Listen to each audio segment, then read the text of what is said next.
Nola lortu lan elkarrizketa bat arrakastaz gainditzea?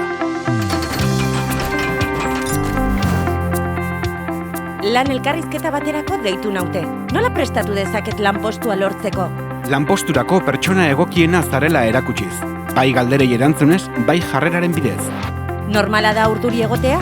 Heldutasuna erakutsi behar duzu. Galderei aurrea hartuta joan eta naturaltasunez erantzunez.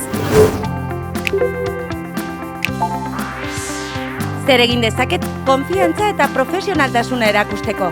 Gai hauei buruzko erantzunak ematen jakin beharko duzu. Aurreko lan esperientzia, zure indarguneak, trebetasunak eta ahuleziak.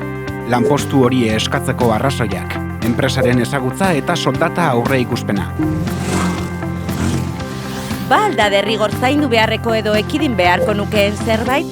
Erantzunez gainera, erakusten duzun jarrera ere garrantzitsua da.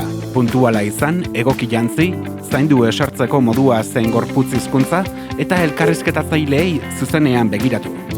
Erantzunetan ezingo dut gezurrik esan edo esageratu ezta?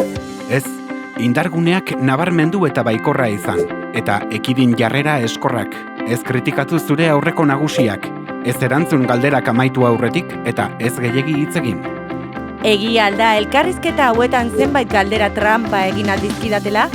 Inozoak diruditen galderen erantzunak ondo neurtu beharko dituzu. Zure burua etorkizunean non ikusten duzun, zenbat irabazi nahi duzun, edo aurreko laneko harremanei buruzkoak adibidez. Beraz? Elkarrizketa lanpostua lortzeko azken urratsa da, eta ondo prestatu behar duzu. Zure erantzunak lanposturako hautagai onena zarela erakustera bideratu behar dituzu. Galdera ohikoen erantzunak prestatu eta horrela urduritasuna ere kontrolatuko duzu.